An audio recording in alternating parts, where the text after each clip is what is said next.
Our first segment takes us across the river to Henderson, Kentucky, as Miranda Meister and a crew visit the Misfit Island Animal Rehabilitation Center. I'm Miranda Meister with Bosse's EVSC Community Link, and today I'm here with Linda Williams, President and founder of Misfit Island Wildlife Rescue and Rehabilitation Center, located in Henderson, Kentucky. Thank you for meeting with me today. No, thank you for having me. And who is this? This is Sophie. She is the domesticated farm duck. See, but I'm not normal. She's one of our little misfits here. Can you give me a brief explanation of what Misfit Island is? Misfit Island is a wildlife rescue rehabilitation center. And what we do is we take in injured, orphaned, and abandoned wild animals. We provide medical treatment, rehabilitate them, and release them back into the wild where they belong. What kind of animals are treated here?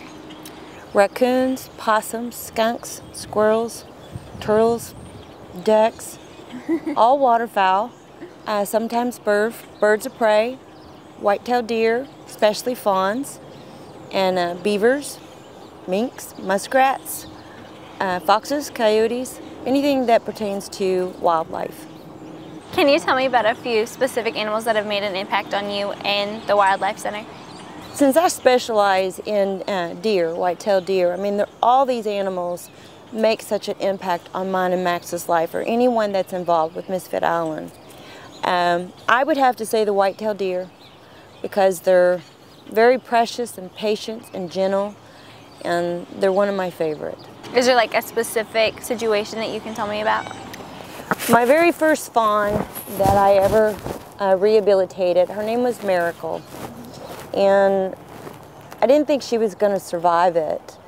And she wasn't eating, she wasn't doing anything. And that was before I even knew about the medical parts or anything like that, what I know now. And in order to get this fawn to eat, I had to literally get on my knees, and I put a surgical glove, filled it with milk, and put it around my ear. And believe it or not, that darn deer come up and just started sucking on that glove, and she was able to eat. And she ended up surviving, and we released her here on the property, and she actually became a surrogate mother for some of our bucks, our little fawns that we had coming in. So she was always will remember Miracle.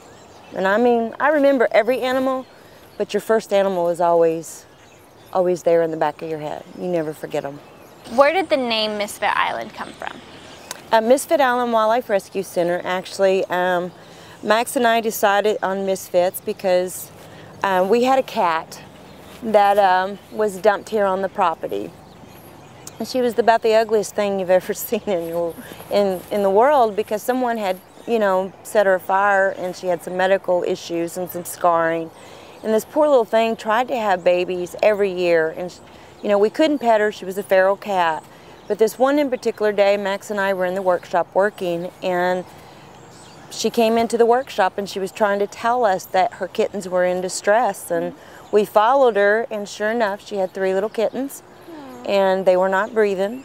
We picked them up and did, you know, what naturally comes to us, and we just started, you know, rubbing them, and they started breathing and meowing, and it was the cutest thing. And she was so appreciative. So no one wanted this poor little cat, so we kept her, and we decided to call her Little Misfit, because she really didn't fit in anywhere. I mean, no one wanted her. She was scarred on one side and, you know, furred on the other. And she was a good cat, and we actually have 2 of her babies still here. As a certified wildlife and rescue rehabilitation center, are there any guidelines that you have to follow? As a wildlife rehabilitator, we have several guidelines that we do have to follow.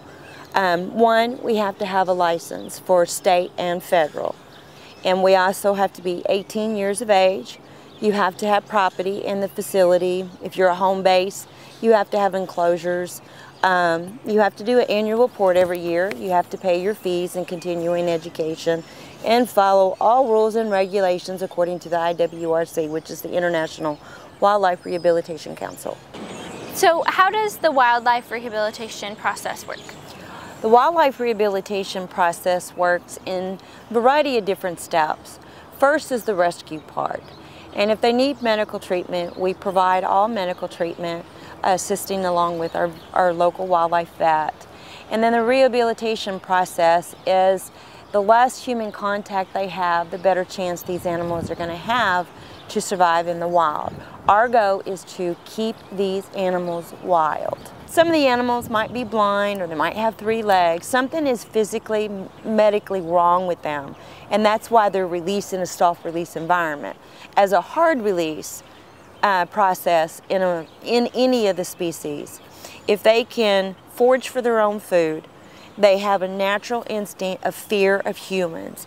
Let's take a raccoon, for instance. If they snarl, growl, is very fearful of a human, and they show that aggression, especially if they're foraging for food along with another one, then they're ready. And then we put them in crates, and we take them to another location where there is a hard release. That means they have to survive on their own. And that's the whole process. What about animals that aren't ready to be in the wild?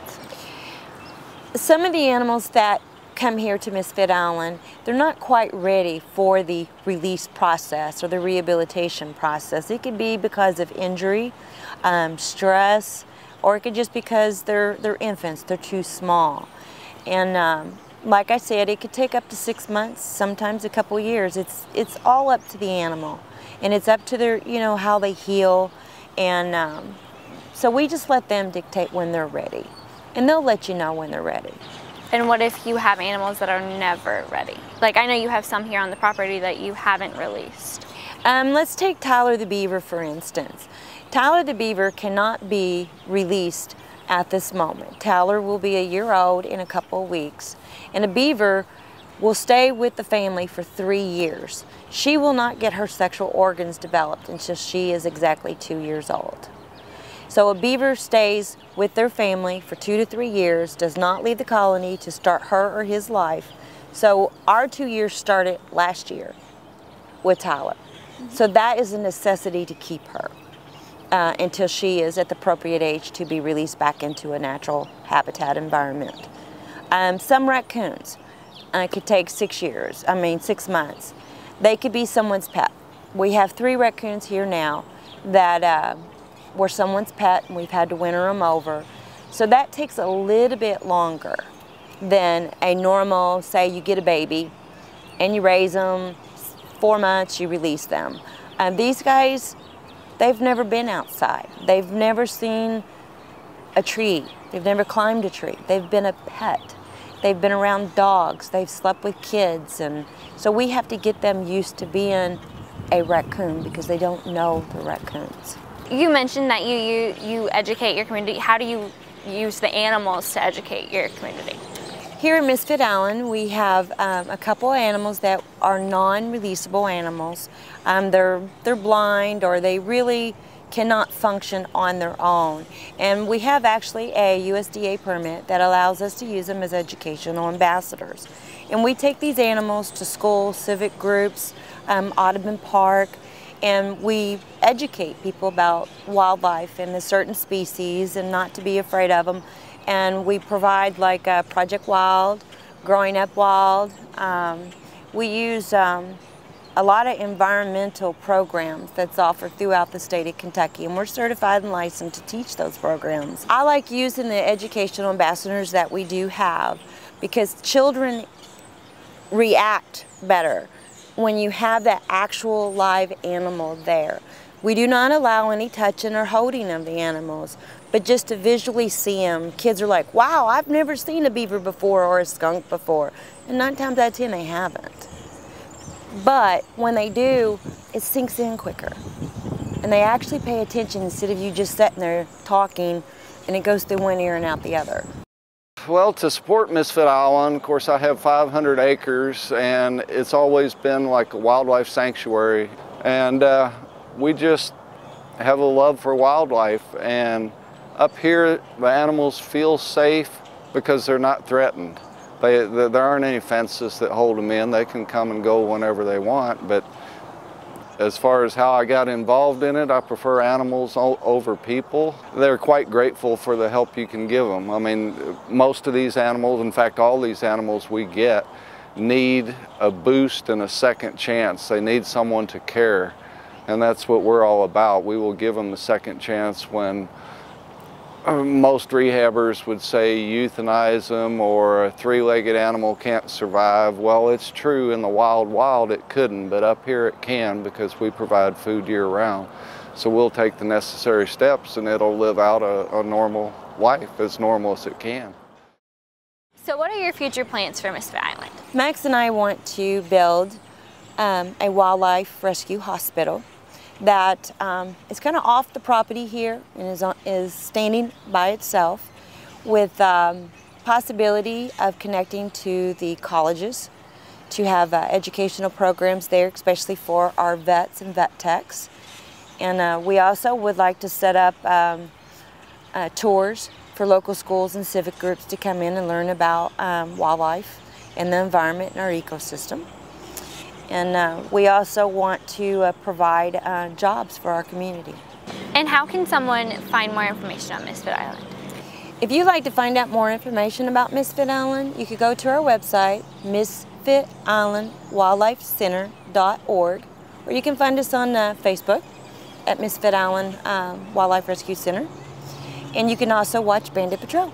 And if someone does have a wildlife emergency, or they did find an injured orphan or abandoned animal, they can always call us at 270-577-3409. Thank you for meeting with me today. Well, thank you for having me. Reporting from Misfit Island in Henderson, Kentucky for Bosse's EVSC Community Link, I'm Miranda Meister.